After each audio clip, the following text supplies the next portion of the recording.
Hello and welcome to TNA Top 10, episode 146, June 21st, 2026. We are back from a month-long vacation where we did a lot of things.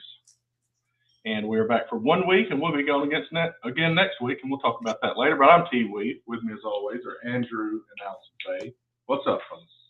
Hello. We haven't been called fellas in like 3 weeks. I should just say, hey, fellas, in the morning when I check. Yeah. We got to do something. But hi. It's been different, obviously, we're going to spend some time catching up with our friends and each other. But 3 weeks without a show. Has it been 3 weeks? Is it 3? I think we missed the last 2 weeks. It was May 20-something. So we missed 3 weeks. Okay. Oops. So just let's clear this up at the top of the show. It's Terry's fault. And it has nothing to do with me and Allison. It's Terry's fault. Yeah. In all seriousness, for a great reason. And he's going to get to tell us all about it. But from the standpoint of, we've said this for years now, this is for us and our friends and to have fun. And we don't make any money off this. In fact, we're probably still in the red, Terry, after 4 seasons of TNA Top 10. Somewhere we're in the red. Yeah. But we do this because we love it. And hey, it's Father's Day. So happy Father's Day to you and all of our Father's Day listeners. Lots of fun Facebook posts today, including one of Allison with a much younger George. Yes. Who was not at the racetrack. Did you like that? That actually was at a racetrack. Surprisingly enough. It was at a county fair that was held at a racetrack.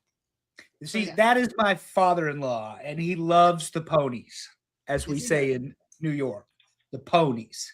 The ponies. This is a good list this week for Father's Day because a lot of fathers are baseball coaches or softball coaches. So this is a good one. Yeah. Baseball managers. We're going to get in there later, but look at this graphic. I do not understand. Number one, this is beautiful work. Thank you to Terry and ChatGPT. But I do not understand why anytime I am featured in a graphic, I am yelling at somebody or something. Is that what I put off? Is that the vibe? It may be because I say, hey, give me a picture of Andrew yelling. Yeah, well, there you go. So it is your fault. But this is a baseball manager. It's in the job description. Amy's back. We love you.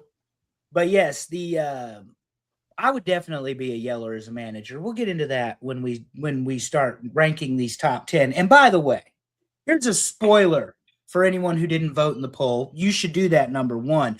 Number two, the audacity of my co-host, Terry Weaver, to put Aaron Boone on this list. I'll get into Boone when we talk Yankees baseball. But Terry, are you trying to make me have a stroke at age 40? This is ridiculous. I set a standard. I say I want the top 100 baseball managers of all time based on wins, and he snuck in there at number 97 or something.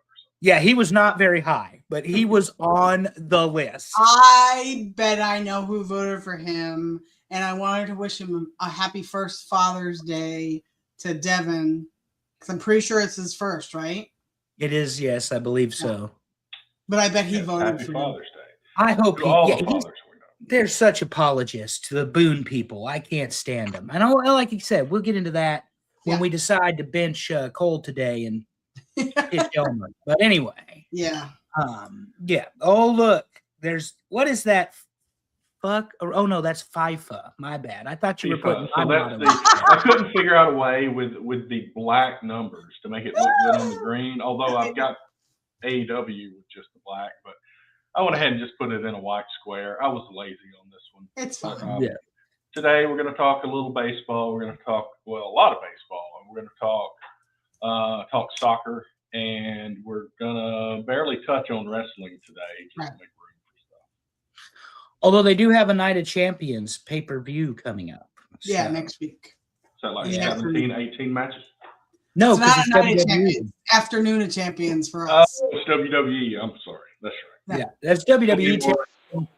And then they've got Forbidden Door coming up for the Ooh. AEW, and the headliner, of course, it's Kenny Omega and Zack Sabre Jr. So that'll be a wrestling match. I was gonna say I would watch that one. That's gonna be a good one. Yeah, that one will be a wrestling match. But Yeah. I guess we're not talking about AEW yet. That's my bad. You'd have to Or at all watch it today, but first. yeah. I don't think we're talking. Yeah, I don't think we're talking about them at all today. We're just talking one subject in wrestling. I watch AEW on Twitter because the beauty of it is I don't have to watch their 6-hour show.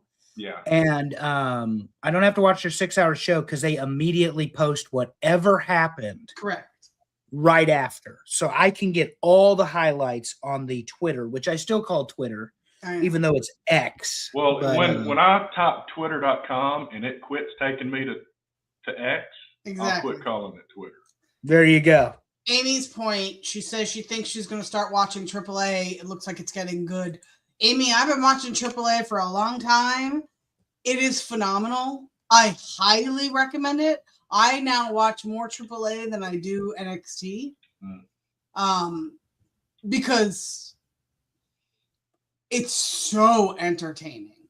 Like if you like the entertainment part of WWE, you will love AAA. Yeah, AAA is AAA has, I think there was some apprehension about WWE partnering with AAA. But what I've seen in AAA has been fantastic. I'm going to go ahead and state on the record to start with, Dave Meltzer is a shitbag. He didn't give Kurt Angle and Shawn Michaels 5 stars at their WrestleMania match, but he did give Chad Gable and Americano That was great. 5-star rating, and the match was fantastic. Don't get me wrong, but they stole the show. I mean, that was incredible. They figured out that Rey Fenix doesn't belong in anywhere with a bigger opponent, so his matches are much better now.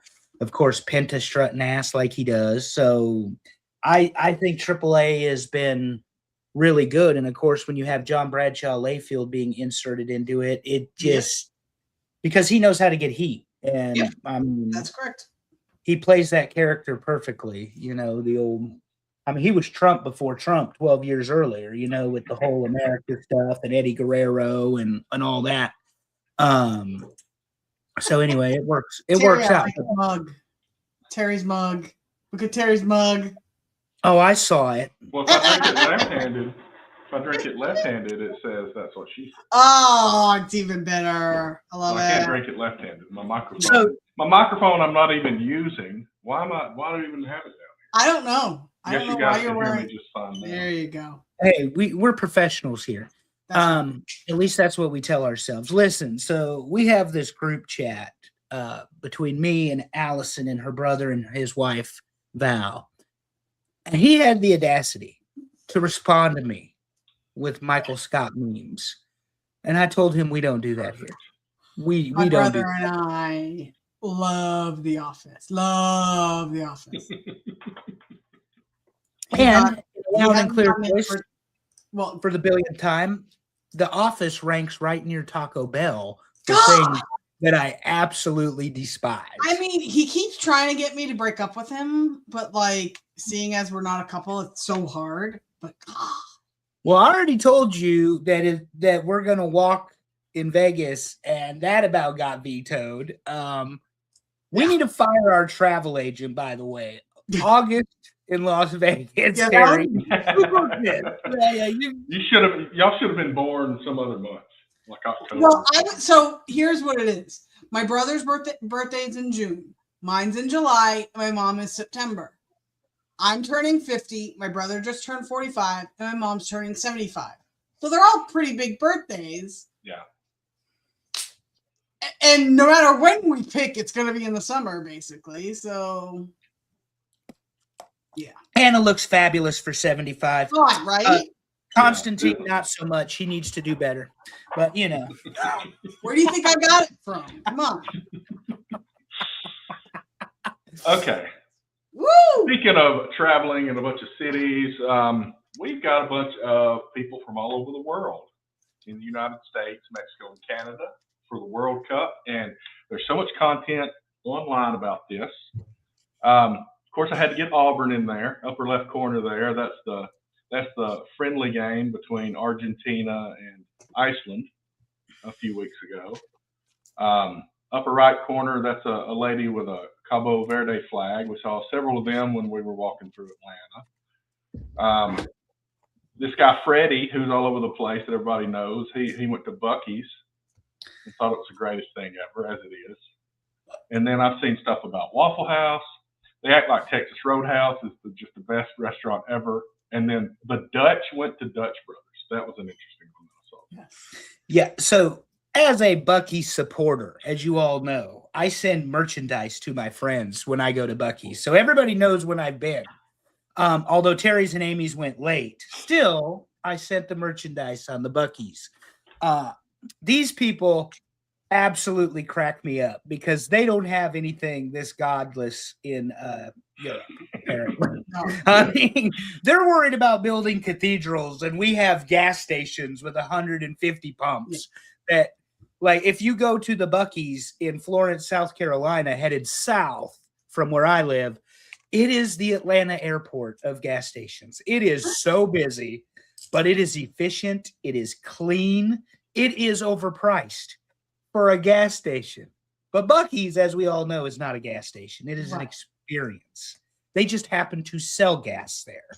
But then you turn on your GPS and say, I need to get to this place, and it goes 5 minutes before you get out of the parking lot. That's right. That's exactly correct. And this is how big Buc-ee's is. And this is why I don't think the Europeans understand it. In Florence, to Terry's point, and we've been to Buc-ee's in Alabama somewhere, Allison. Leeds. Yep. Yeah. That's Charles Barkley's hometown. Yeah.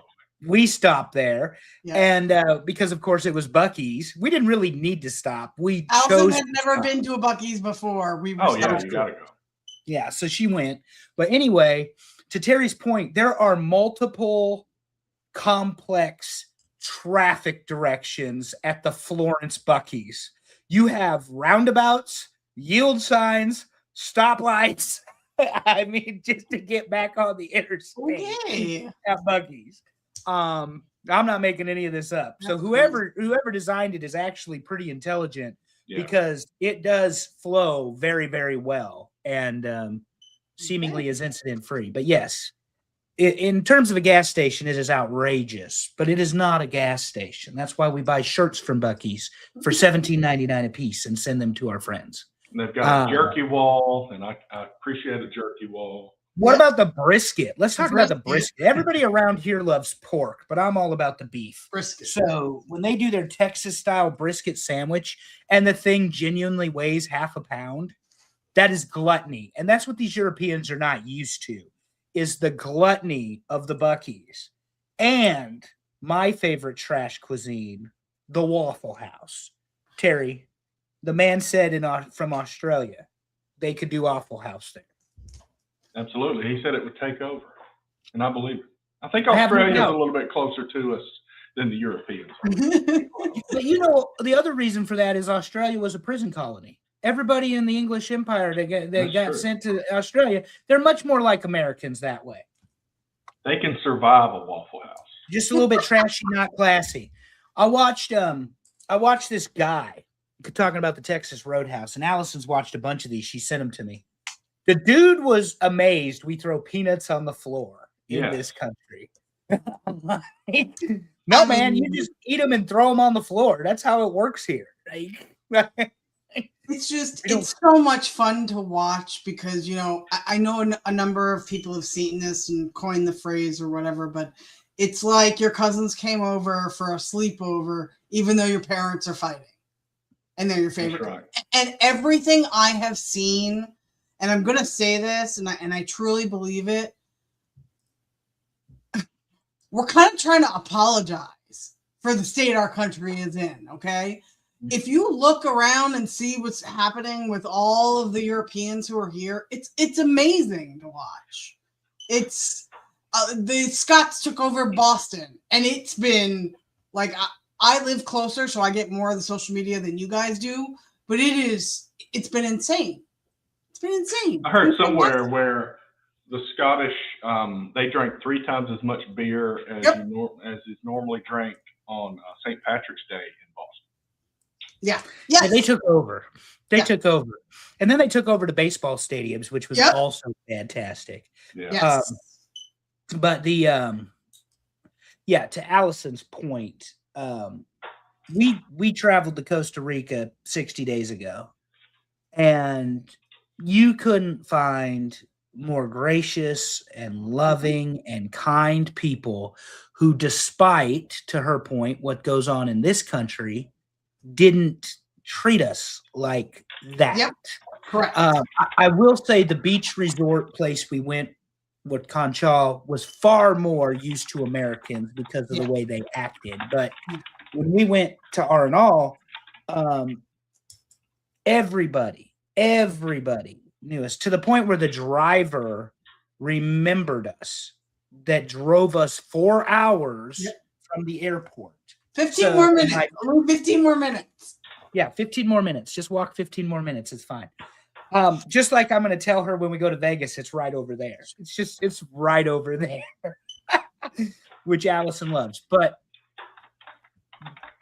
they get to see real Americans and not some mouthpiece who gets neurologically drunk after 10 o'clock at night and uses his own social media platform to ruin diplomatic relations with the rest of the world. Yeah, who doesn't speak for the rest of us, basically. That is an objective statement. That is not an opinion, because that's what's been happening. But we don't usually get this deep on this show. But no, but that's okay. Sports we do get into, right? And it has a long history of uniting people. After 9/11, Yankee Stadium. Yep. Professional wrestling, the SmackDown show. Yep. They opened it up. You can just go on and on and on and on about what baseball has done for this country, about what football has done, and now soccer. Because apparently all the Carolina hockey fans are now soccer fans. Yeah. Oh, yeah. The Canes won the Stanley Cup. That I know. That's a fact. That's not an opinion. That's a fact. And apparently at RDU, got the water cannon treatment on the airplane, and I guess this is a big deal. I didn't know this is a big deal. I saw that. Yeah, I'm like, whatever. It's hockey. Who cares? But and as I remind everybody, Terry, that tells me it's World Cup time, I said, baseball's on. What's wrong with y'all? I don't know what's wrong with y'all. I'll get into soccer in the United States a little bit, 3 or 4 slides from now, because it talks about youth sports or whatever. But this might be very positive to move us in the right direction. The United States was 2-0. Let me move on to the next one. Yeah. We'll talk about that in a minute. But the United States was 2-0 for the first time since 1930 in the World Cup. So when they say the United States isn't that great, there's reasons for that. We've had some pretty good teams, but this is the best team in a while. I'll get into that in a little bit more, because I forgot this next slide. This was Cyrus and I went to Atlanta. We saw Spain versus Cabo Verde. It ended 0-0. Most people would say snooze fest. I see it. I was always a baseball guy. I like pitchers duels. This is a soccer pitchers duel, and they let it end in a tie. That's the difference there. But the goalie for Cabo Verde blocked so many shots on goal. It was ridiculous. He's just diving this way, jumping up this way, and stopping it. You got to pay attention enough and watch it long enough to understand the difficulty. It's a big net. Everybody thinks, oh, it's a big net. You can just kick it in there. But you've got a defense in front of you, and then you've got the goalie. The combination of those things keep it from being just a free shot and a big goal. So it was great. I expected somebody to score toward the end of the game, and they didn't. The place would have went absolutely bonkers if Cabo Verde won 1-0. But it was fun. Guy next to us, like 3 seats down, had 2 seizures while we were there, and they had to come up and get him and take him down. And I was like, wow. Now, Terry, you can talk on this. because we talked about how great it was during the SEC title game. You and Cyrus incidentally sat on the same side me and Allison did, as I pointed out in our group chat. Except we were 4 rows from the top. I would say we might have had better tickets. Somebody Yeah. spent money on that particular seat. Yeah. Hey, I spent quite a bit of money for those seats 4 rows from the top, but I have no doubt. I have Yeah. no doubt because that it's a once in a lifetime thing versus an annual event, Right. And so they know that. But to me, Mercedes-Benz, and I've been to Yankee Stadium, I've been to multiple sports outings. To me, Mercedes-Benz does everything right, from logistics, parking, entrances, exits, ushering, security is very helpful, and the floor managers. I mean, Allison, in typical fashion, had to be extremely early to the SEC championship game. Correct. And her justification was, we know where we're sitting, but we don't know how to get there. That is true. That is very so true. you go to your seats first. Yep. Then you go to the bathroom and You make sure they're there. Yeah. And nobody's And sitting in them. And we had all of the fun. So let me ask you this. Did they serve alcohol during the game? Because they did not during the SEC championship. Oh yeah, definitely. Did they? Okay. Yeah. Okay. I didn't get any just because it was me and Cyrus, We did get some commemorative cups that actually had the opponents listed on the cup, so it wasn't just generic World Cup. That's nice. So that's good. So we can look back at that and know we were there for Spain Cabo Verde. They did that well, and it was, they just opened it up, had a normal game, normal food choices and stuff. They covered up all the logos, Mercedes-Benz and all that stuff. The only thing that they had to allow was the very top of the roof. There's a Mercedes-Benz logo. They didn't make them cover that up. They just didn't do any blimp flyovers at Mercedes. Oh, okay. All right. How many people were there? Was it sold out? I believe it was sold out or close to it. I'm not sure. How many does Mercedes-Benz hold? It seemed like it was like 78,000 or something. At the SEC championship game, they announced the attendance of 78,000. I've got the picture on my phone. And Okay. It was considered a sellout when Georgia played Alabama the last time Saban was the head coach. Okay, it says 67,640. That makes Yeah. sense. Okay, so the capacity was 71,000 with the arrangement, and we got 67,640. So that's pretty good. That's For really a good. non-American game. All the U.S. games are selling out. Some of the others maybe not. Yeah, but And if to me, you go on- why would you go to a U.S. game if you could go to one of these others that have got legendary we went to a U.S. game leading up to the World Cup, and we got better seats because it was cheaper. We were at midfield. We were still pretty far up, but not 4 rows from the top. But yeah, we did both. We were able to do both. Yeah. It was great. I mean, and I'd our pay extra experience, money the to see- Vista. Sorry. Oh, go ahead, Allison. No, I was just gonna say I'd pay extra money to see like Ronaldo or Yeah. or one of those guys because to me that's the draw. I can see Right. my U.S. team not whenever, but whenever. Yeah, that's These like other- there's a young guy on Spain, Lamine Yamal. He Mm-hmm. played. Obviously, he didn't score. We saw the U.S. play Portugal, but Ronaldo did not play because it was a warm-up game, and some of these older Mhm. guys just don't play in the warm-up games. So, unfortunately, we have seen Messi play in the MLS. So, Right, I Yeah. remember that. Yeah. But from the viewpoint, was the game still enjoyable? Joking that It you're up in was, the 'cause- rafters, but you felt, when there was a build-up, when somebody moves the ball down the field and there's going to be an opportunity to shoot, people start making noise, and you can feel it in the crowd. It comes up, then it goes down. It gets blocked, and then there's a punt back, and it kind of settles down. Then, we were in the first half, we're looking over pretty close to the goal where the Cabo Verde goalie is. So he's blocking shots left and right. So we're seeing all this pretty much up close. So it was a pretty good view. I don't think there's a bad seat in that place. They've done. I well. was just going to say we had really good seats on the second level, that were elevated, but we were right behind the end zone where you guys were. Yeah.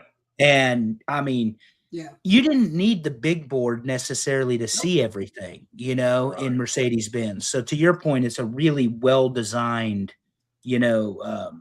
stadium. I just didn't know if it changes because of soccer versus football, Well, to me, it's almost better to be a little higher with soccer because the action is happening kind of everywhere. Yep. They can just kick it across the field at any moment. So it's almost like a constant guys going out for passes. Like, oh, we got this guy cutting across, so they're going to get it to him. That's how I feel about hockey. Like, yeah, a little higher is better because you need to see the whole playing field. You need to see the whole rink. Yeah. Well, and when I bought the baseball tickets for opening day, this is the shot. Yes. And I was initially a little disappointed and then realized you can see the entire field. And I told him, I said, no, this is good. Trust me. See the entire field. Yeah. And so that was our trip. I would ask, because Mercedes-Benz is, to me, it's a fantastic stadium. Yeah. It may be the best one. I mean, it may be the best one that's being used in the World Cup. I can't think of one that's better. I mean, SoFi is going to be used. What's the one in New Jersey that's going to have a final? MetLife? MetLife, yeah. That's going to have a what? New Jersey Stadium, as they say. Oh, it's weeks away. It's good, but it's going to have a what? I didn't hear what you said. It's going to have the final. Oh, it is? Championship game, yeah. Ooh. Stupid ass New Jersey. Good luck with that. We'll talk more about New Jersey in a little bit. We can't have it in Yankee Stadium. We're busy. Tell them, Allison, we're busy. We're busy. Yankee Stadium. We're busy. So here's a list. I put together a few guys that are doing pretty well. Some of these you've probably heard of. Messi's in the middle. He scored 3 goals in the first game, got a hat trick in Argentina's first game. At one point, there were 3 goals scored by anybody that plays in the MLS after like the first set of games, and Messi was the only one that scored. The whole MLS went 0 or whatever. Then we've got Harry Kane from England. He's up top. He scored a couple of goals. Kylian Mbappe plays for France. He's on the bottom there. Bottom right corner, that's Vozina. They just go, it's kind of like Madonna, but that's the goalie for Cabo Verde that we watched. So he did great. He was the player of the game. Upper left is Erling Haaland, this giant, aggressive guy from Norway that plays for Manchester City. Oh. He's like 6'5" or something like that, and he's moving around. Just that's big. Big yeah, that's a big dude. And they got a couple of guys from the U.S. here. The first one in the upper right, he is only able to play on the U.S. team. This is Balogun. I heard this story. So his mom was pregnant. They lived in London. They flew to New York on vacation. They were going to get back on the plane, and they weren't allowed on the plane because she was too close to having the baby. So they made her stay here. So he was born in New York instead of going back home to London. And that's the only reason that he can play on the U.S. team. Yep. Valid reason. Yeah. And then bottom left, for anybody that's been following, this is Diamond's little brother. If anybody knows what that means, this is Alex Freeman, Antonio Freeman's son. He's a defender for the U.S. national team, and he's in the Very good. Exciting. And I know Messi. Yeah. Right. And then Ronaldo didn't have a great game in the first one. So this whole debate about Ronaldo and Messi, it's really not a debate. Some people will say Ronaldo, but Messi is light years ahead. Ronaldo is my age, Terry. Give him a break. Yeah. He's been playing soccer a long time. Messi has too, and he got it. The World Cup reminds me, I do like when the World Cup comes around because we get David Beckham commercials. So thank you very much. Exactly. And I'm almost to the end of season 3 of Ted Lasso. Thank God, Terry. Yeah. I haven't watched it yet, but I keep getting reels of Ted Lasso, and it looks like it's my speed, especially with Roy. And then I figured out that Coach Beard, the guy that plays Coach Beard, has a soccer podcast. So I've been paying attention to that too. I love that guy. He's great. Yeah, I love Roy. He's my favorite. Yeah. Like, Well, he's one of the writers. I saw where he was talking. He was writing the show, and he goes, "It dawned on me at some point that I was Roy Kent, so I was going to have to play that." I like when he gets in trouble with his niece's teacher. She's telling him, "Do I do that?" So far, and this may change today. I don't know what games are going on today.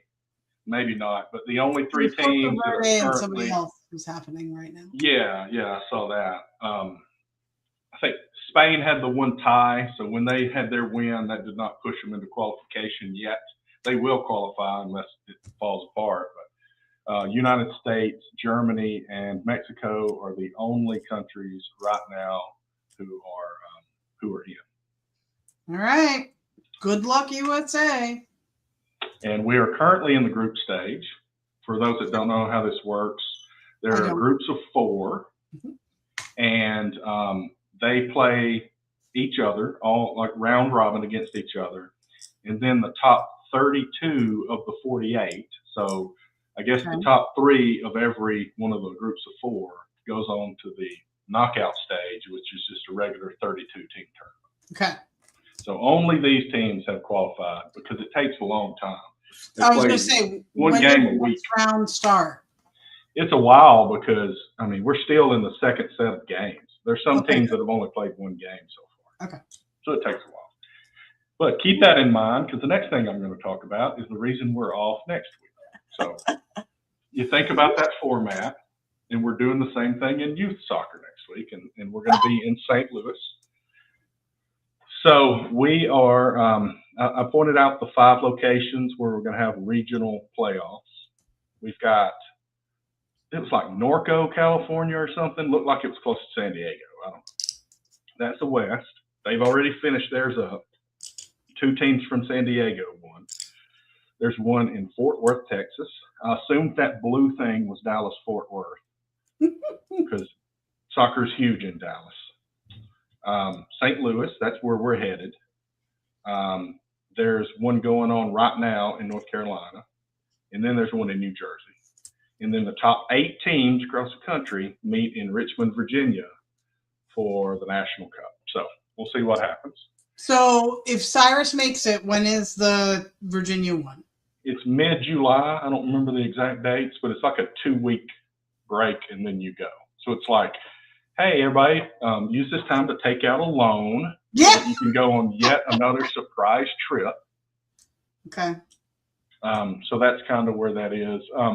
And a little perspective, when we first started this podcast, Cyrus was playing AYSO. That is in the bottom of this youth soccer pyramid thing over here. Mm-hmm. He is now playing ECNL Regional, which is in the middle in the red box. Oh. The top is MLS Next. That's the MLS team academies. Mm-hmm. Inter Miami Academy. That's who Messi's kids play for. Oh. Then the national level team in the ECNL, which he plays regional.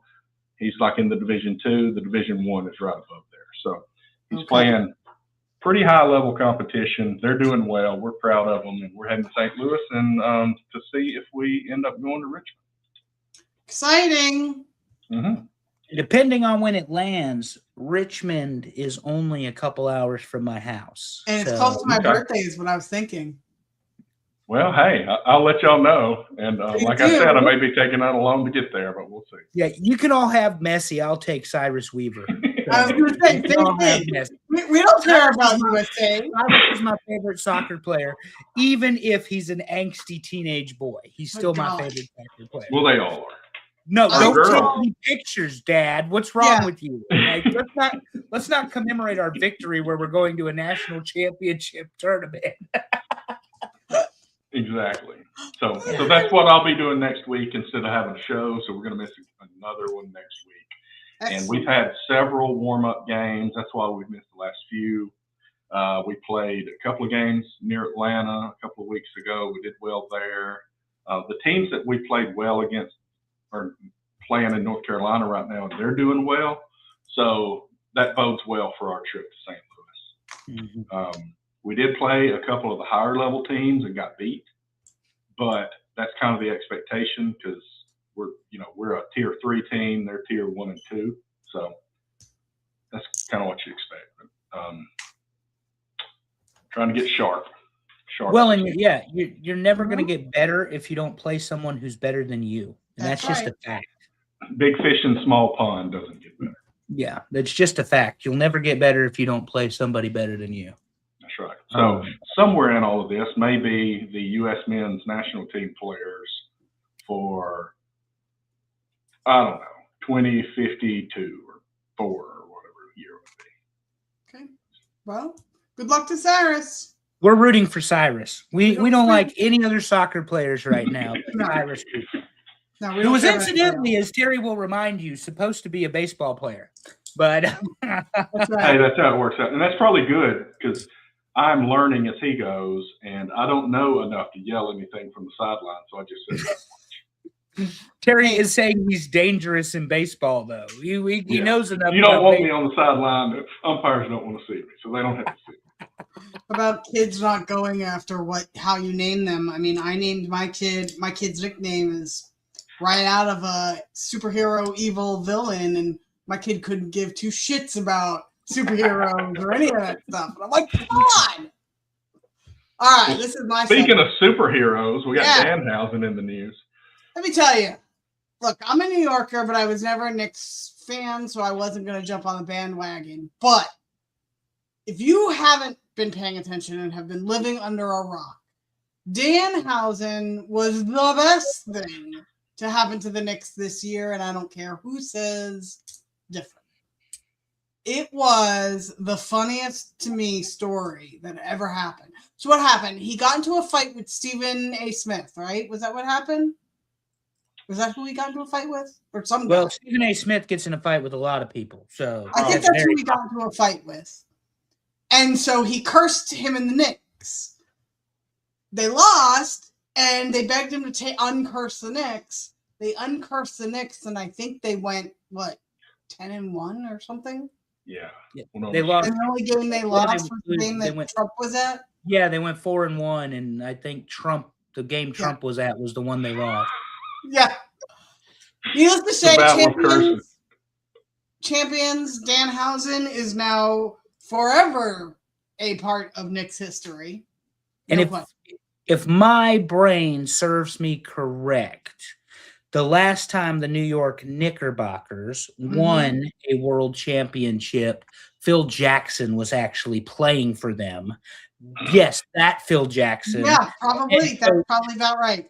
Of 2 dynasties, both the Bulls and the Lakers. So all those years with Patrick Ewing. Oh, Patrick Ewing. God bless. And New York and Chicago, growing up as a kid. Yeah. What a damn series that was, because you knew it was going to get brutal. It was going to get ugly. If they did that same game in 2026, the benches would be cleared because nobody would be left. They'd all be ejected. They'd tee them all up, just like when Detroit played Chicago or when Detroit played New York. It was old school basketball. But Jalen Brunson is a New York Yankees fan, Terry. I saw him with Michael Kay the other day on the program, as I like to call it, the program, because people think I have an obsessive personality with baseball.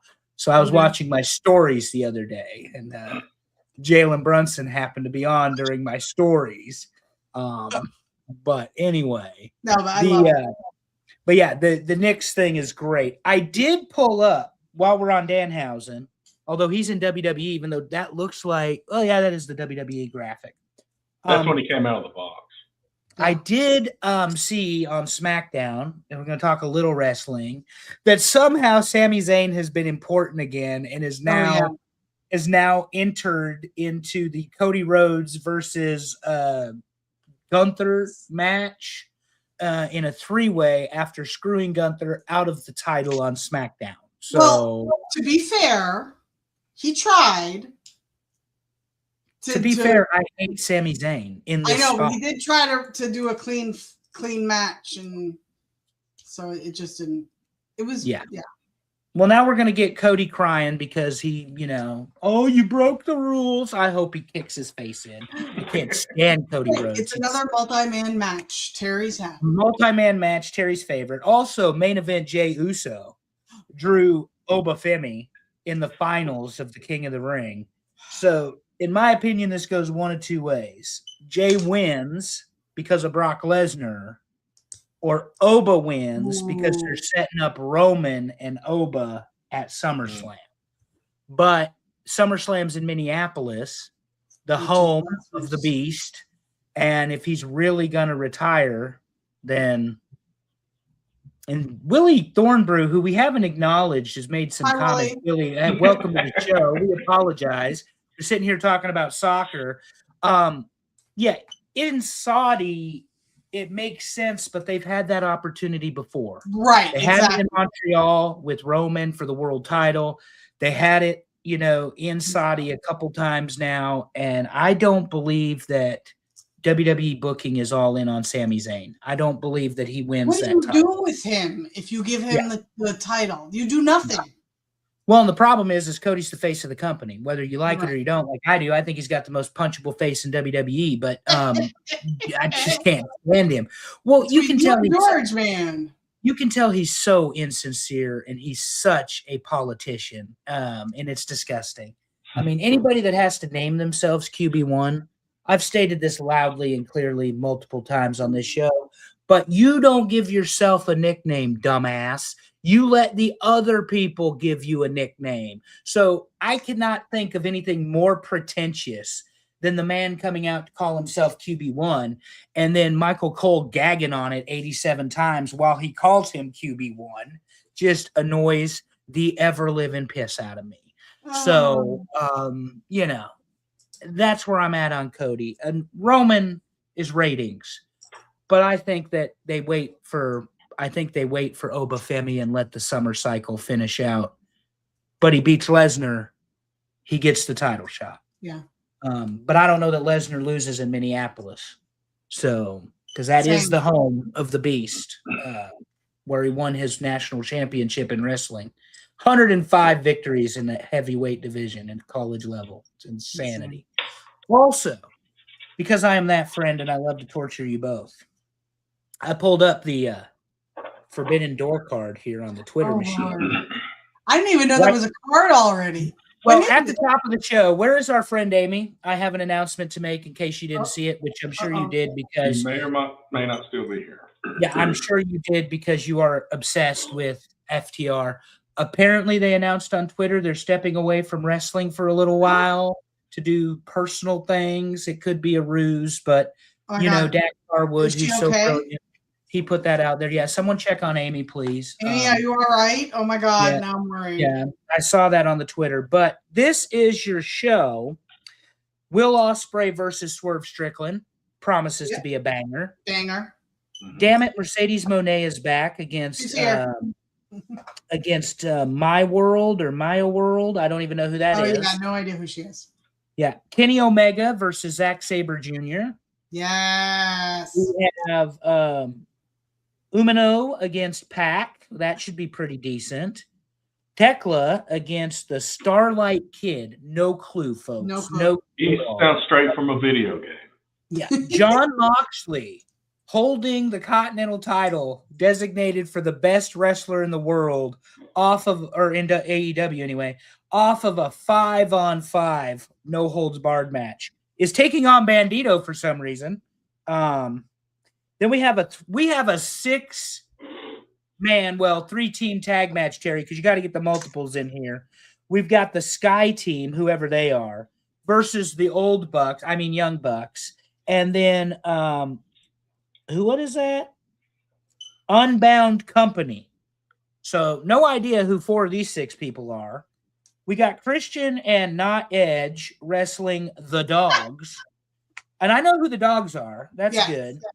And then, because we can't help ourselves in AEW, we have a 10-man steel cage match Actually, I lied. It's a 12-man steel cage match. Is it 6-on-6?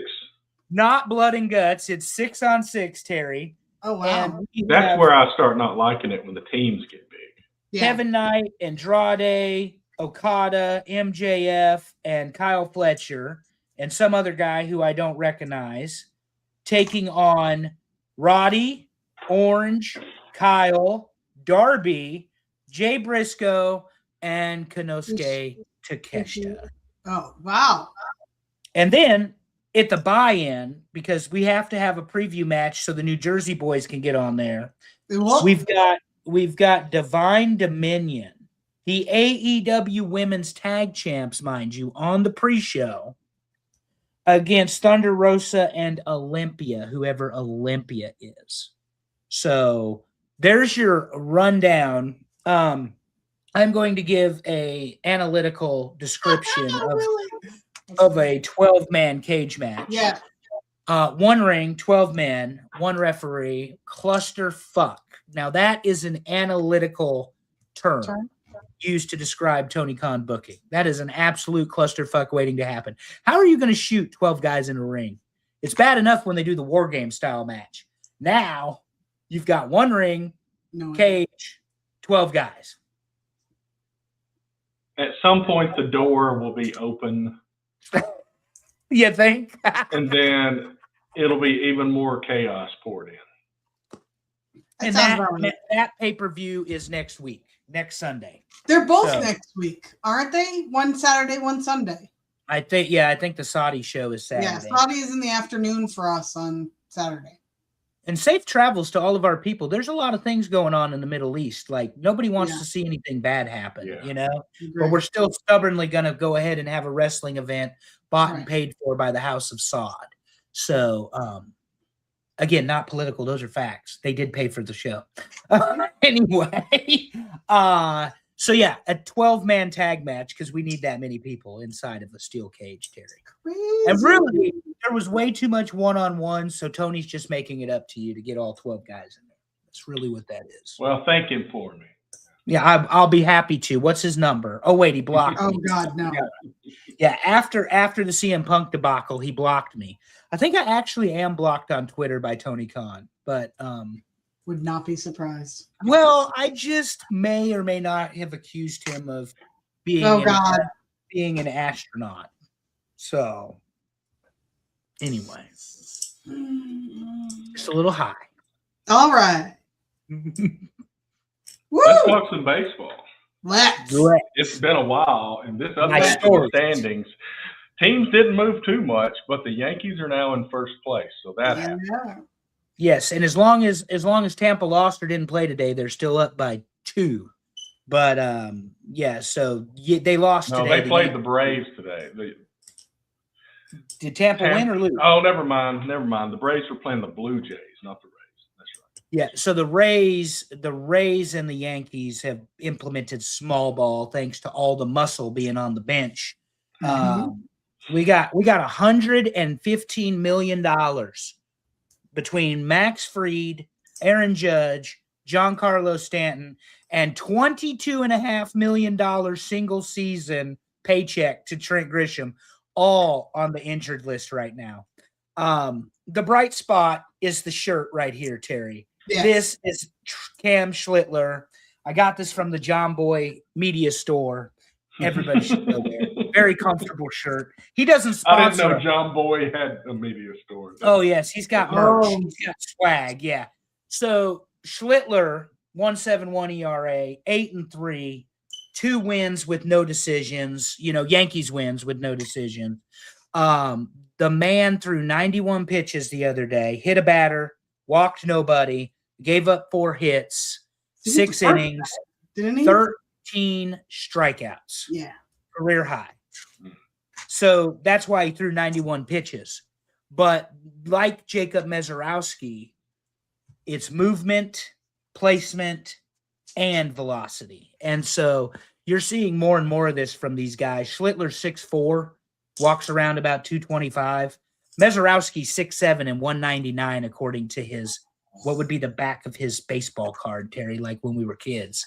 But Mezarowski the other day, we haven't talked in a long time. Mezarowski threw a no-hitter, or not a no-hitter, a complete game, one-hit baseball, got into the double play, so they threw 27 up, 27 down. 52 pitches of his 98 were over 102 miles an hour. Insane.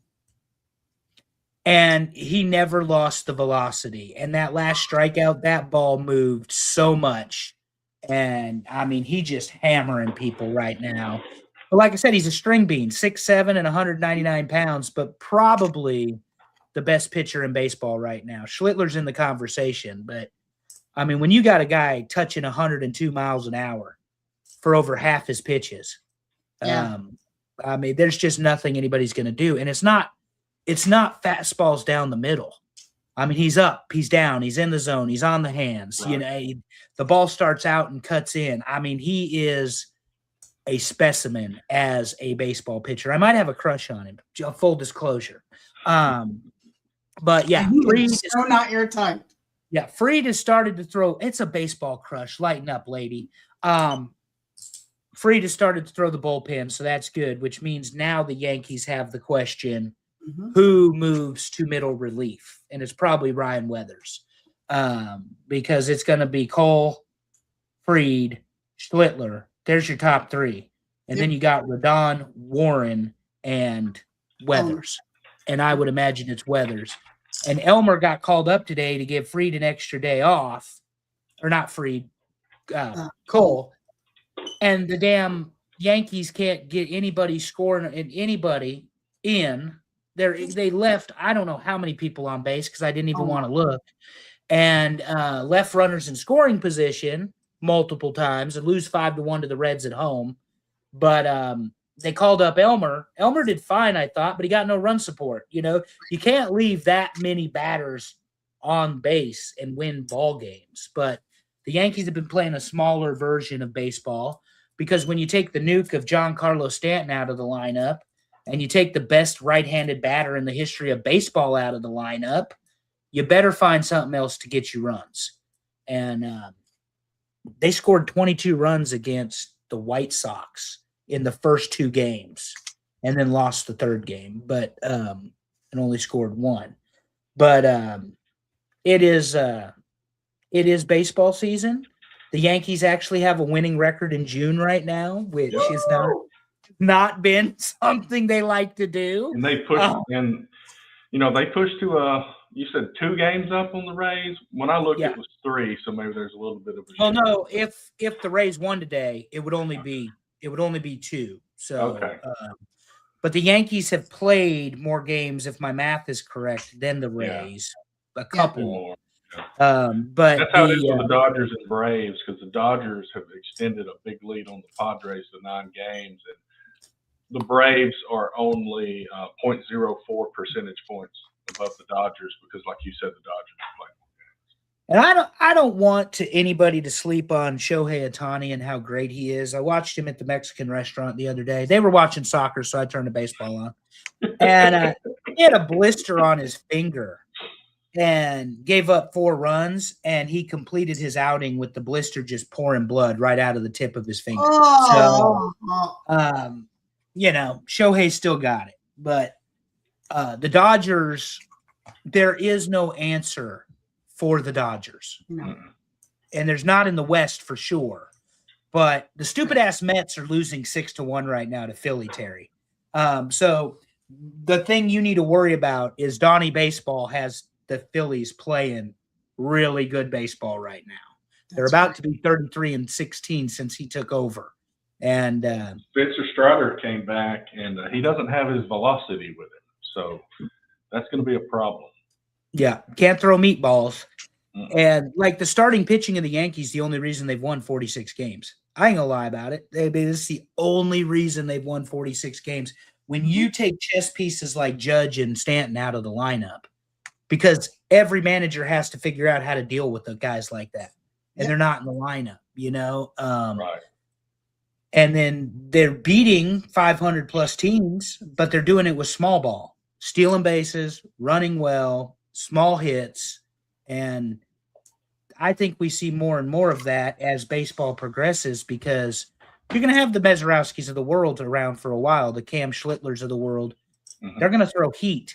You're going to have to rely on your guys being able to survive 6 innings before they bring in the bullpen, and that's where it is right now. So Meanwhile, we've got the AL West where nobody has a winning record, and we're talking about expanding baseball. Oh my Yeah. god. So 8 wins separate 1 and 5. Thank God. George, we're going to have a quiz. I'm going to give you a pass about 5-time world champion Jorge Posada today because it's Father's Day and I love you. You're my father-in-law here. But I'm going to give you a pass. But we're going to do a quiz together on My Number, the special on Jorge Posada from earlier this week. I hope you took notes, sir. The story of My Number featured Jorge this week, Terry, and I reminded George of this, and he gave me a vomiting emoji in the group chat. Which He is sure did. disrespectful to Jorge. Hip hip hooray! Switch hitting, 5-time world champion, 273 batting average. What's Austin Wells done lately? Oh, yeah, that's right. He came back from the injured reserve with a new set of sunglasses and a helmet because he had cervical headaches. So, Are we talking about like John Olerud style? He's in the field with a helmet? No, he's a catcher. He's a catcher. Oh, okay. But he's got a hockey style helmet on now and a different type of face mask. And apparently Charlie O'Brien did that for the Braves 20 years ago. Yeah. And Allison is over it now, particularly after he rocked those sunglasses today. Yep, that was it. Nope. That was it. That's what did it for her. That they're broken up now. So we're broken up. That's it. So the sunglasses didn't help. Okay. Yeah. Well, they don't help his attractiveness by any means. That's for sure. But yeah, hip hip hooray to George. That's the man. Oh, all right. So we're going to stick with baseball tonight. Yeah, we are. And on Father's Day, which is a great day to do this list, my father was my baseball coach for many, many years. Oh. Taught me the okay change, and I made a bunch of little boys look a fool trying to hit it. We are going to rank the top 10 greatest baseball managers. Yes. This graphic is lovely. I absolutely thoroughly enjoy this. Although the ump is supposed to be me. It is. It's just it's a beefier. You are my type. See if you are my type. Clearly, you were doing your best Laz Diaz imitation. I would never raise my voice to you, Terry. Oh my God! So you start arguing with me about Bobby Cox tonight. But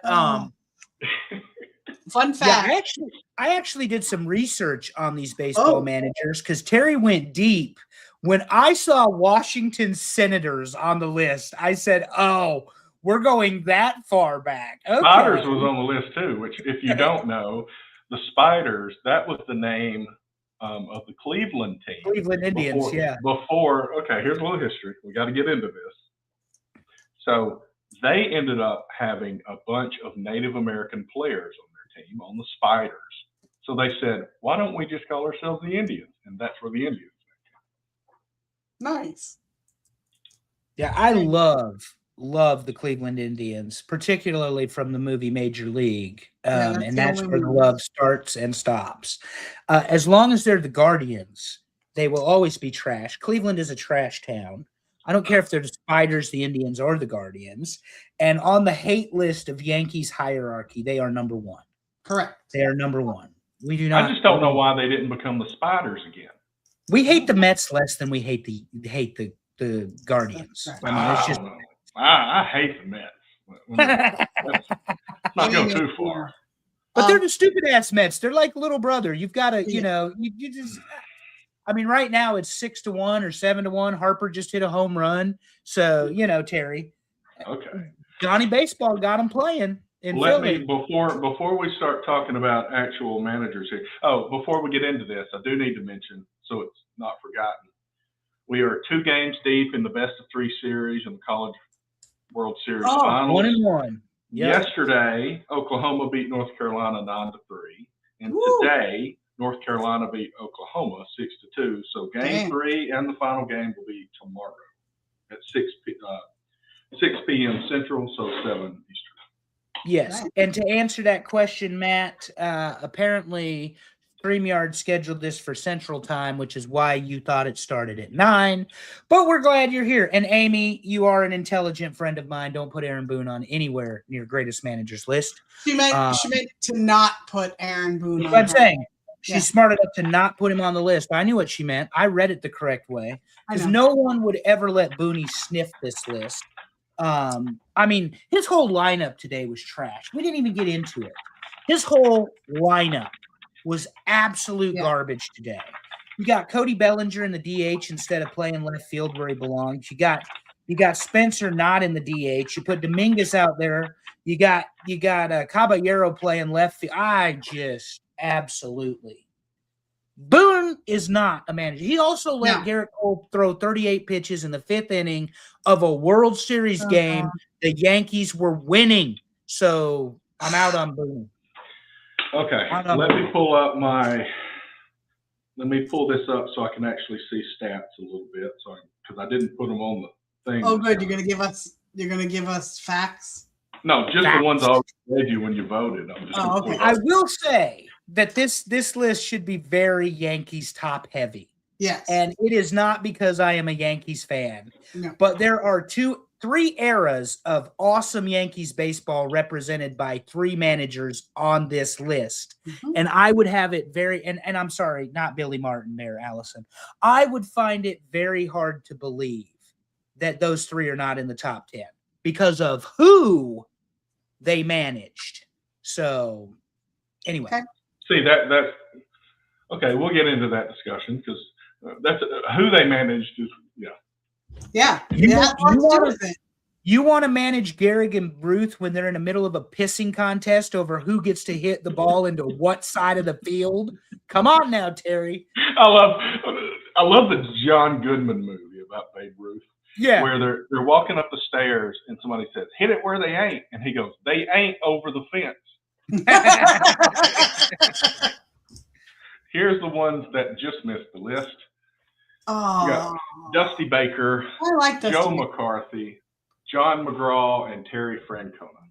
So, Dusty's fine. I know nothing about John McGraw, full disclosure. Joe McCarthy managed Murderers Row. Yep. That includes the Great Bambino and the 7 Iron World Series, yeah. 7 World Series championships, and you're telling me this son of a bitch can't make the list. You want to know why? Because he ended up being a traitor, and he managed the Red Sox.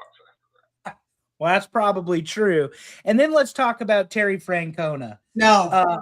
Without Terry Francona, the Boston Red Sox do not break the curse of the Great Bambino. They do not win the 2004 World Series. They do not win the 2008 World Series. And the man has 2,100 wins as a baseball manager. You are all fired for both of those decisions. I give 100% unequivocally fired for those decisions. I give the Red Sox thing to Theo Epstein because then he went to Chicago and won the World Series with the Cubs. Crazy. He said, "I fear no curse." He had Danhausen on his side or something. That's right. He tapped into Danhausen. That's right.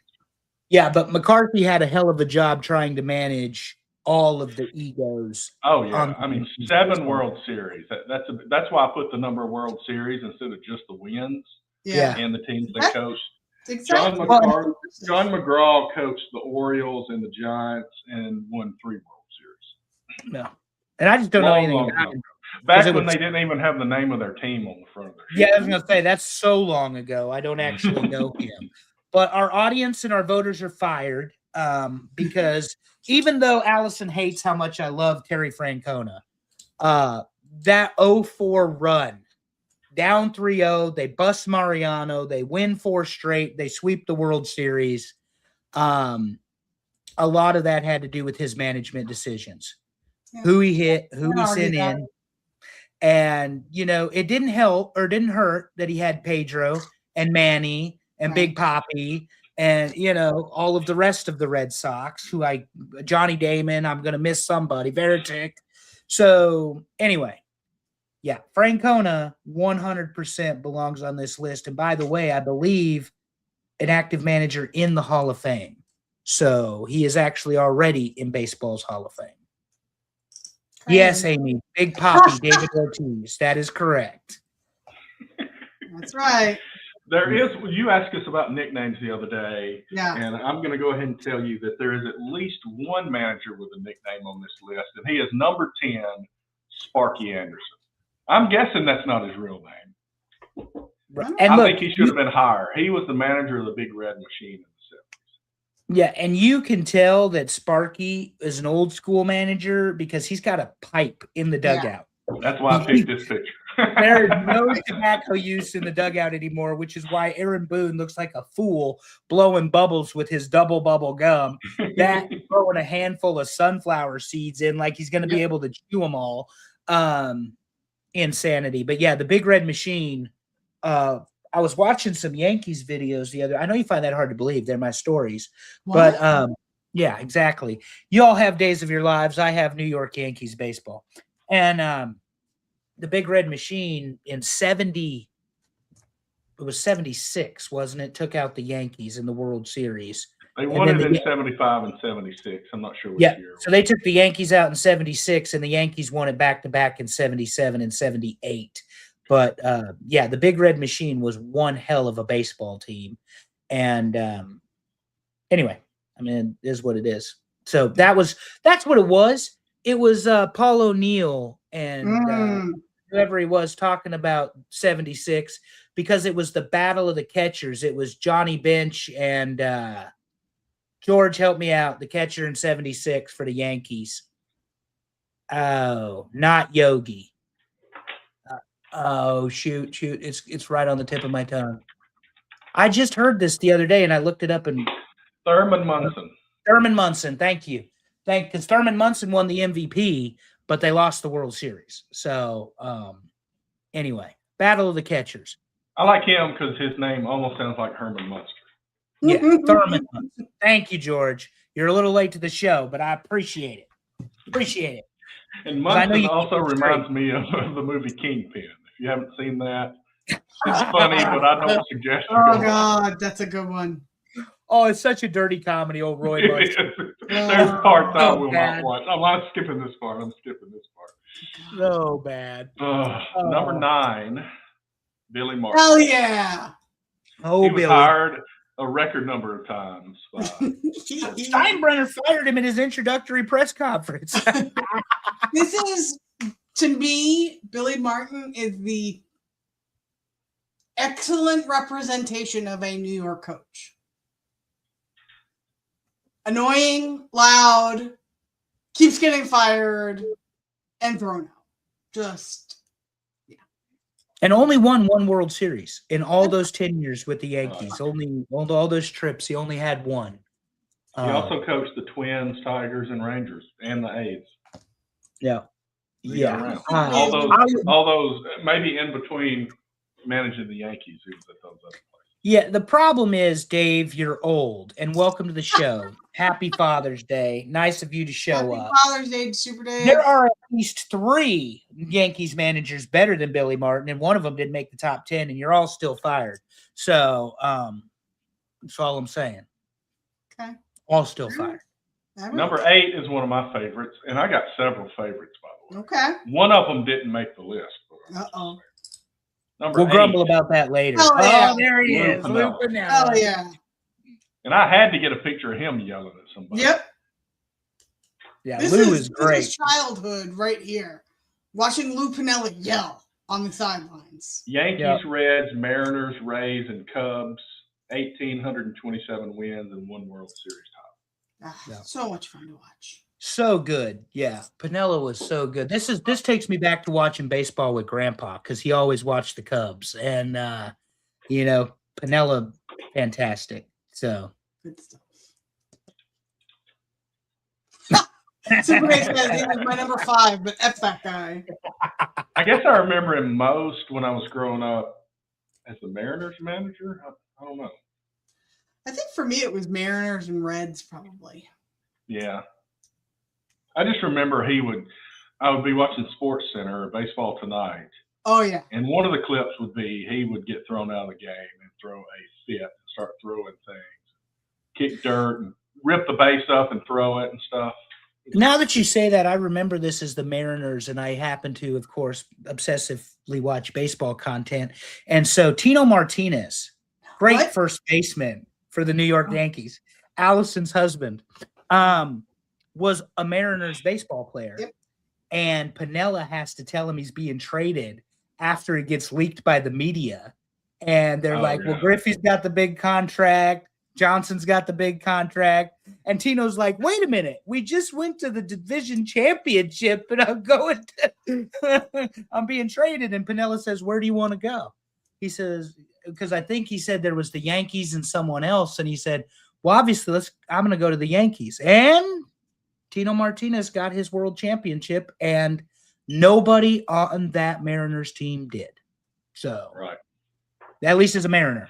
Because they sent Randy Johnson to Arizona mid-season, and then he went and won 4 Cy Young. So the Mariners have done some stupid things in their history as a baseball team, which might be, fun trivia fact, why they're the only team to never win a World Series game. The Expos were the same way, although their great season got robbed from them. So I get why, but their interest fell off. That's right, Amy. The big unit, Randy Johnson. That's right. They got rid of him.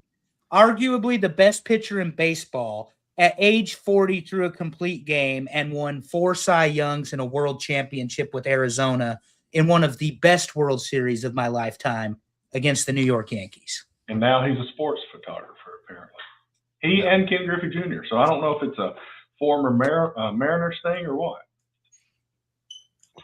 Who knows? Number 7, Bruce Bochy, a guy that just coached everybody and won games and not much else. I mean, I don't remember him arguing with the umps a whole lot. I don't remember a lot about him. Didn't make my list. Maybe he should have, but he didn't make my list. Nope. Terry froze. Oh, I was like, is Terry really intently looking at us? Yeah, he's intensely looking at us, but he's frozen. Yeah, Bruce Bochy, I don't remember. Was this the guy that managed? I don't know. Did he manage Gwynn or no, Gwynn was Padres. Did he manage Bonds? Ooh, he might have, yeah. I just don't remember this dude. Me neither. Oh, he's back. Terry's back. He managed the Padres and the Giants. Okay. And the Rangers. Oh. All right. I feel bad. I just don't remember. Yeah, I told y'all when y'all got on, my upload numbers seemed low tonight. I was a little afraid of that. Yeah, he was the Giants manager, and he led the Padres to the '98 World Series that they got crushed. I mean, his teams were very good over and over again. He just, he didn't have the personality of some of the other guys. He was just a good manager. I don't remember him until I put it together that it was Bonds' manager. Mm-hmm. It's because I don't think he wasn't very vocal. He wasn't very. Yeah. Well, they're not going to put him on Sports Center like they did Bobby Cox getting thrown out of every other game. It wasn't quite that many, but still, Led the Rangers to nothing, Super Nate says. Well, I mean, he got all of that out of the way before he ended up with Texas. Yeah. Sorry. All right, number 6, and maybe I'll stay on board the whole time. Tommy Lasorda. Yeah. Tommy Lasorda. Yes, sir. Good God. Tommy loved to argue. Dirt like the best of them. He what? He could kick dirt. Dirt. He loved getting into fights with the home plate umpires. There's a video that I saw where he knew he had to go argue with something, and he went out and he was just asking them, like, what are you going to go eat tonight and all this kind of stuff. But yelling at him, so it looks like... yelling at him, so it looks like he's giving them the business. Yeah. He's got it. That's his job. 2 World Series with the Dodgers. He only coached the Dodgers. Mike Piazza basically got drafted because he was Tommy Lasorda's godson. And Seriously? yeah. I mean, they drafted him in like the 54th round or something. It was like a favorite of Tommy Lasorda. And then they're like, this giant 6'8" monster guy, you're saying you didn't want to draft him? And so Lasorda was also he had a lot of personality. You know, Yes. he was a manager when, you know, he would do stuff with the San Diego Chicken a lot. He would be on, you know, that Baseball Bunch show. I think he would show up to that sometimes. You know, he was, what was it, Weight Watchers or something like that? He would do commercials for Probably. Slim Fast. Slim Fast.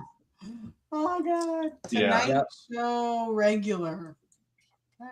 And you got to do that to popularize baseball. And I mean, winning is one way to popularize baseball. The Dodgers franchise has been pretty good over the years, but like you said, one stop for a manager doesn't happen often, you know? That is and he's true. in LA, so that probably helps the getting out there in the public. Yeah. Right. He used to do cameos in movies too, right? If I remember. Was he right. in? He did a few. Was he in Naked Gun? Yeah, I was gonna say the same thing. I think he's a Naked Gun cameo. Yeah. But I think he did a few, and it makes sense, honestly. Oh, there you go. He was. I don't even know what this is, but he was on an episode of Wonder Bug with Don Sutton. Is that something that we have to have a subscription for? Yeah, Dave is old, so it was probably on the rabbit ears. Public broadcasting in Did Texas. Terry freeze again? Maybe. Looks like it. He did. There he's back. Okay. Kind of. There he is. Oh, that's frustrating. Anyway, right. we'll try to Let's get keep through going. it. Number 5, Bobby Cox. And I had to give a picture of Oh. him getting tossed because he was tossed an entire season worth of games, 162. Seriously? Yes. Yeah. That's So amazing. Bobby Cox may be most memorable for being tossed out of games on the superficial level, but Terry's about to let me wax eloquent about why he's a top 5 baseball manager. No one with more 100-win seasons than Bobby Cox. No one. 100-win seasons. Remember, they were the losers. How do they put it, Terry? Where he turned the Braves around?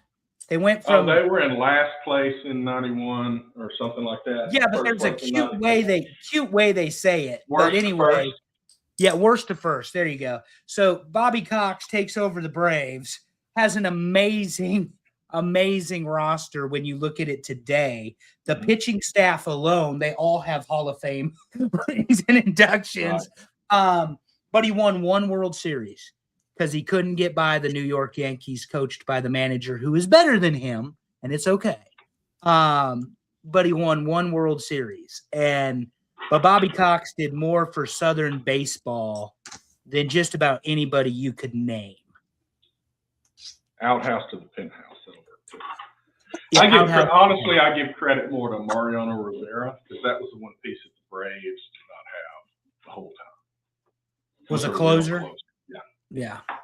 But they had John Schmaltz, Tom Glavine, Steve Avery, some guy, Greg Maddux. Who did he ever beat? Yeah, who did he ever beat, you know? Again, watching baseball reels, Schmaltz is talking about how Maddux used to get Bobby fired up, and he would be the reason Bobby'd get thrown out of the game because they were talking about the previous day's game, and and Bobby would be like, "Is he calling that low? Is he outside on that call? All right," and he'd leave the office all fired up after they were watching film or whatever, and then he'd get himself tossed. And Schmaltz said it was one of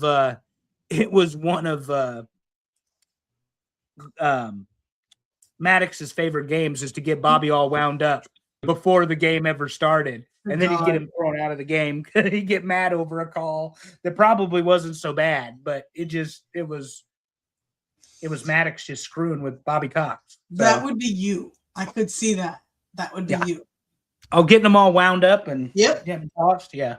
Mhm. I would get thrown out more than Bobby Cox did if I was a Oh, manager. no That's question. probably a fact. You know, Yeah. I would get thrown out. Like, Absolutely. Aaron Boone ain't got shit on me drawing the strike zone for the umpires. You know, absolutely. And I do love, even though Boone is an idiot, I do love because that guy deserved it that day.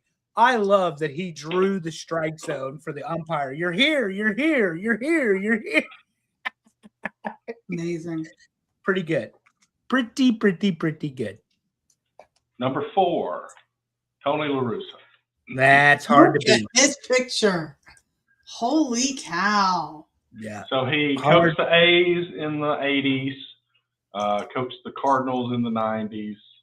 And the early 2000s, right?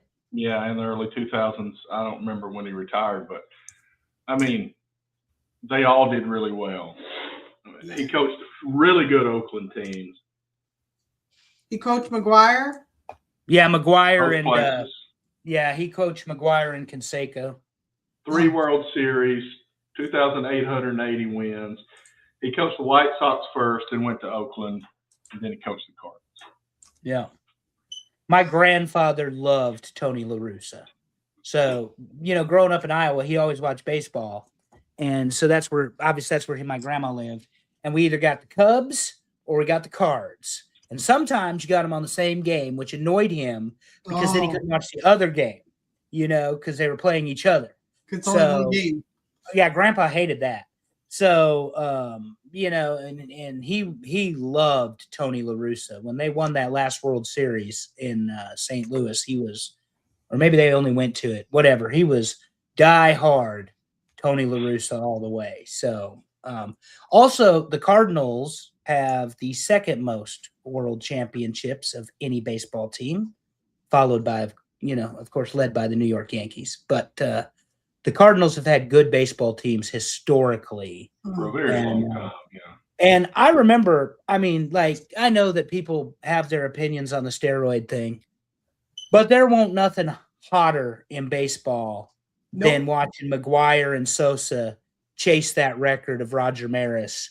And when McGuire conquered it and hit number 62, I watched my 70-whatever-year-old grandfather just lose his shit because it was the greatest thing he'd ever seen. And the same man saw Roger Maris hit 61 home runs, you know? So, yeah, my grandpa was a hell of a baseball player back in the day when he was a younger guy. But, so he always loved baseball. But watching him lose his shit when Mark McGuire hit number 62 was worth it, you know? Like I said, that was 1998. He was born in 1926. So 76 years old or 72 years old. Watching Mark McGuire hit, you know, number 62. And McGuire, of course, finished higher than that. What did he finish with? 68 home runs or something that year, whatever it was. But he got 71 at one point. It may not have been that year. Might have been the next year. Maybe. Yeah, it don't matter. The guy was incredible. And it was no doubt when he hit number 62, it was gone. And, I mean, it was gone. He hit some moon shots, yeah. And he hit that home run against the Cubs. So, I mean, it was gone. Gotta love it. Number 3. Top 3. Connie Mack. And this is the one everybody's like, what? Who is this guy? Well, he coached a long time ago. He's got the most wins by a lot. 3,731 wins. 5 World Series. He coached the Pirates and the A's. But he also has the most losses and the most ties because I had to look up this guy. I had no clue who he was. He just coached for a very long time. He was coaching baseball before the First World War. That is how old this dude is. Right. Yep. So that's why this is the picture I found of it.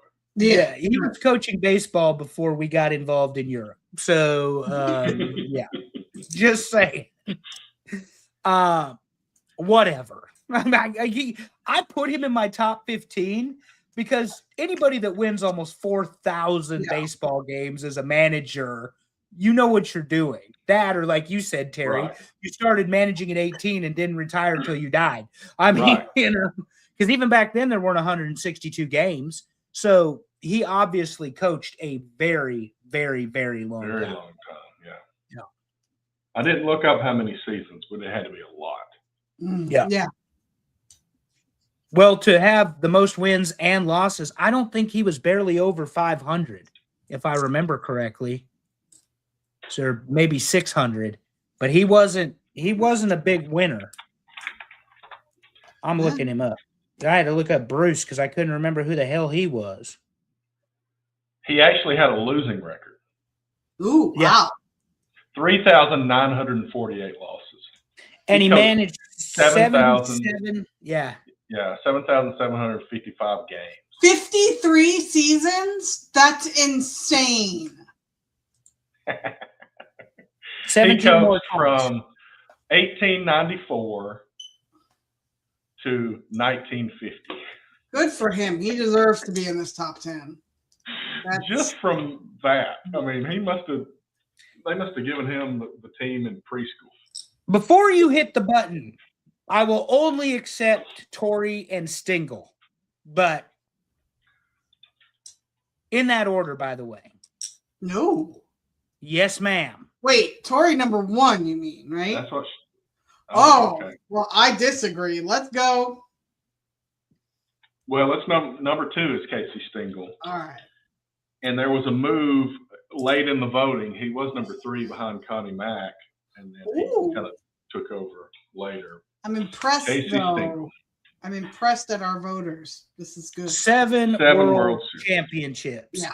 Once famously said, I don't care if Joe DiMaggio likes me or not, he gets paid to play baseball. Managed Mickey Mantle, arguably one of the greatest baseball players ever, and was the man who took down the Brooklyn Dodgers multiple times. I am all in on Casey Stingle. Then he got stuck with the Mets when they Ah, happens so often. But Stingle to me is better than Torrey. I agree. Yeah. Because they had real competition in the Brooklyn Dodgers, who apparently, Absolutely. unless everybody's And let the me Giants. down and not made Joe Torre number 1, the Dodgers manager who I made like number 4 or 5 is not on this list, and he's the man who managed Jackie Robinson. And all those he won 4 World Series, and I can't remember his name off the top of my head. But Leo DeRocher? I don't No. think so. Wouldn't be him. Dodgers manager? Ron Washington? No. He's younger. 5. Oh, no, that was his 5. I think. Yeah, I don't know. To look it up. Who was Jackie Robinson? I don't know, but show me my man at number 1. Let me figure this out before that. I got it. Robinson. Walt Alston is who I was thinking of. Oh, okay. 4 World Championships with the No Dodgers. Number 1, Joe Torre. Hell yeah. That's right. It's hard not to argue, but he had the core 4. Now, I didn't really care for Torrey in Atlanta other than his tantrums were legendary. Yeah. Legendary tantrums. It was Atlanta, wasn't it, Terry? No. Well, he coached the Braves, the Cardinals, the Yankees, and the Dodgers. It was definitely Atlanta. His tantrums in Atlanta, and he never raised his voice in New York that often. And I think he matured into being a manager, and that's where he got good. So I can't be too critical of his early days because I think he just had to learn how to do it. But I will say this. The Yankees drafted Jorge and Pettit on the same day in 1990. Torrey is not there. The Yankees suck. Torrey comes to the club in 95. Is that right? I believe. Comes to the Yankees in 95. And they make the playoffs and lose. And the Braves win the World Championship. And then pretty sure it was 95 the Braves won the World Championship. But Donnie Baseball did not get his World Series, and he retired, and Tino Martinez replaced him.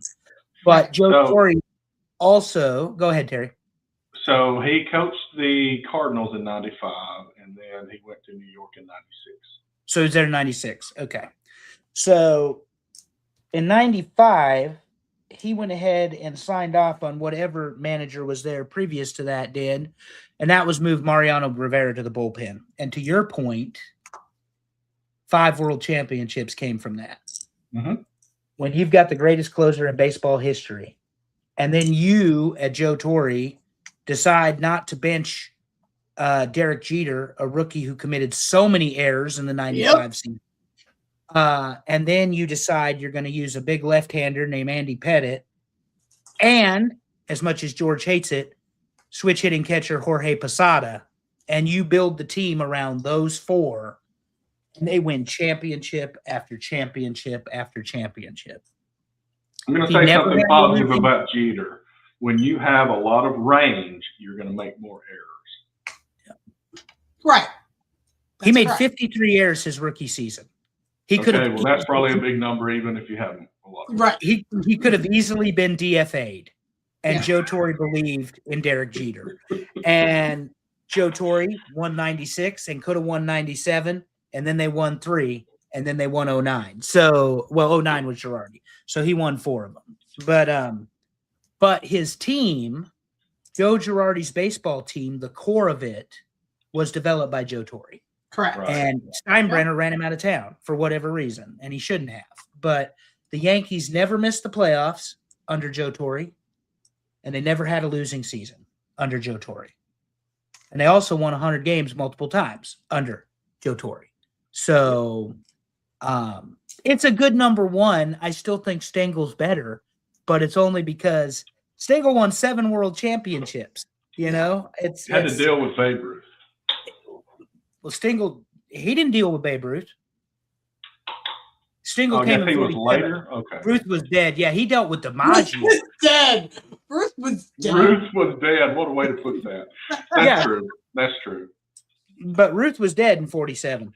Well, it would have been hard to manage the Mets after managing the Yankees. 7 world championships featuring Joe DiMaggio and damn Mickey Mantle. Please. Good Lord. And being the guy, Terry, that took down the Dodgers and, like you said, the Giants. I mean, come on.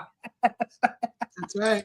It's not even fair. He went to the Yankees in 49. He was so Stengel started managing in 1934. Yep. I mean, he managed the Brooklyn Dodgers for 3 years. Yep. He was the interim. Well, so he managed against Ruth, but he wasn't with the Yankees until Ruth was gone. Well, and when McCarthy retired, they picked somebody else, and then that guy didn't make the playoffs, and they fired him, and then they brought in Stengel. So, McCarthy, Joseph McCarthy, not that one, not the communist one. I had to be careful when I put that in Google. That was the first thing I saw. Only 2 seasons, 54 and 59, did they not go to the World Series under Casey Stengel. Yeah, that is incredible. And 10 out of 12 years they were in the World Series. And Torrey went 4 out of 5, you know? So, I mean, or 4 out of 6, because he was there in 03 too. But pretty good record when you think about it. And one thing is Allison appreciates, she calls him her favorite old man, Joe Torre. But his at 85 years old, because that's how old he is. Yep. He gets on the Yes Network with David and Michael and Paul, and he is as sharp as any 85-year-old baseball manager I've ever seen. I mean, he is still got it. So, but anyway. Run us down. All right. So let me run it down. Sorry about that. I was looking at one thing. Okay. Top 10 baseball managers as voted on by you, our listeners. Thank you for that. Continue to give us ideas if you have them. We know that we have been out of pocket a lot lately, but we promise you we will be back, just not next week. Number 10, Sparky Anderson. Number 9, Billy Martin. Number 8, Lou Piniella. Number 7, Bruce Bochy. Number 6, Tommy Lasorda. Number 5, Bobby Cox. Number 4, Tony La Russa. Number 3, Connie Mack. Number 2, Casey Stengel. And number 1, Joe Torre. Pretty strong list. Very It is. strong Strong list. list. I would have put Bobby above Connie Mack, but that's like generational bias. So Well, it's just one of those things. You look at that win count, and you're Yeah. like, we've got to give him his flowers. Yeah, exactly. but then you look at his loss count and you wonder if you should have in the first place. That's true. All Billy right. Martin, please. He's the worst of the Yankees managers to win a World Series. Ooh. So next week, we do not have a show. We will be in St. Louis, as we talked about, playing soccer. Upcoming weeks, we'll get back on our collection of worsts. Well, I was going to bring this up. We have to do a 50th birthday show for me and Amy. And we're coming close to that. Okay. How is that not a show about the worsts? Oh, I'm sorry. Oh!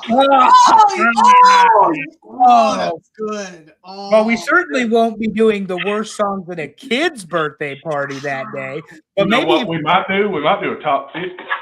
That's what I was thinking. Like, songs at a funeral would be phenomenal. oh my God, that's so good. Okay, we'll get back to you guys on that. Yeah. That'll be roughly a month from now. Maybe, Yeah. maybe 3 weeks, maybe 4 weeks. We'll see. We'll see. Yeah. That's right, Amy. You give it to him. Me and Terry are the young ones of the crowd. Just God. remember that. Okay, yeah, we'll do something special for you guys. And honestly, that's going to get close to our 150th episode. Nice, nice. Hey, But I Allison, think our we'll be- show's older than you are. Nice job. Wow. Wow. That's Not really. Now we're really breaking up. Yeah, we saw Earl Weaver did not show up on the list, and I can't believe it because Amy voted for he him. had some of the most entertaining fits against umpires that anybody had. Maybe he didn't win as much, but who cares? I went for entertainment purposes. Well, Boone's very entertaining, but I mean, most Yogi Berra would have been most- great from an entertainment. Yeah, Yogi perspective. Berra was not on this list, which I was very surprised by, to be Yeah. perfectly honest. Well, he didn't because- coach very long, I don't think. No, No, but but he was entertaining. Yeah. it ain't over till it's over. Oh That's what man, he said. a good top 10 Yogi Berra quotes. Oh yes. Oh, When you come to a fork in the road, take it. thank you. It's so great. It's so great. Baseball, what is it? It's baseball's 90% music, 90% mental. The other half is physical. Good God. Good Oh, stuff. boy. Yogi. So what are we doing this week on Talking Wrestling? I have not texted anybody to find out. Oh yeah. They're both here, or they were. So somebody tell us, what are we doing on Talking Wrestling? When is it?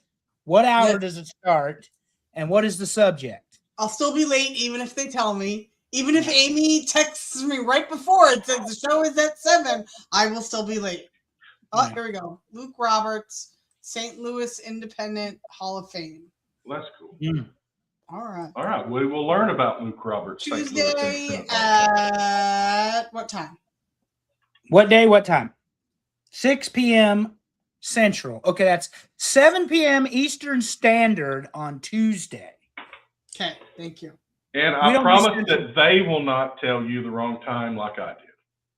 Yeah, we do not do Central Time around here. I do not know. I've Hey, got I Terry was nearly so with much you. against Central Time when I scheduled this that I messed up scheduling the show from the Central Time. Nearly have Terry broken of Central Time. Seriously. Nearly. After 4 years, we finally have made it. It's the location services on the computer. That's what caused the problem. So I was he's sticking letting with time. Easter. Yeah, could you? Yeah, none of us would be good at 9 a.m. or 9 p.m. though. I mean, it's 9:40, but still, like an hour and 40 minutes starting at 9. Come on now, let's not get crazy. I'm an old man now. After I I turn already 40, I said this like to go to bed earlier. early. I don't join anything that starts at 9 p.m. That ain't happening. Unless we're on vacation. It's the only Correct. time she breaks her rule. It's the only time. Only time when we're on vacation. And we appreciate the compliment, Matt. Thank you for joining us. Yes, Even if thank we were you, late. Matt. Sorry you only saw half a show. Go back and listen to Terry's and mine and Allison's conversation about the World Cup because we love Europeans responding to Buc-ee's. It's fantastic. Mhm. And I explained youth soccer a little bit. And we talked about Danhausen. Yeah. Danhausen. Yes. Curse. Thank you, Willie. We appreciate you. So anyway, I think that's a wrap. We've done some pretty good work tonight on the baseball managers, Terry. Oh, great. Yeah, and thanks everybody for the patience. Definitely a busy time. We are really excited about this opportunity that we have with the soccer playoffs. So it's been really intense. And his coach, I mean, we're talking, they've had 9 a.m. practices. And I'm like, hey, coach, I work. How is this about? So he doesn't care. I got to get him there. So remember, Terry, we got the World Cup games on during normal practice time. So well, he did say that. So he's from Brazil, and Brazil plays Wednesday night. So we're practicing at 9:30 on Wednesday morning. Yeah. Yep. Soccer takes priority, always and forever. All right, thanks, everybody. If you've got ideas for any great lists, please let us know. We've had several that were very good, and we'll continue to do that. We'll listen to all your ideas.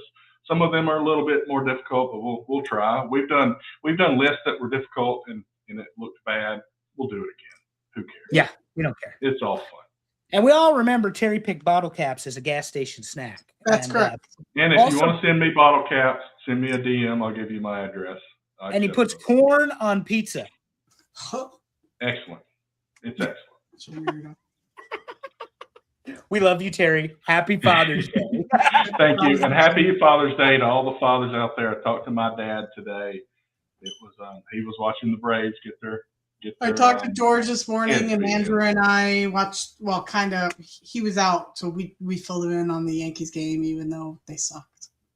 Yeah, losing sucks. Yeah. But happy Father's Day, Dad. Happy Father's Day to everybody out there. And as always, love your people. Tell them you love them. Make it weird. See you next time.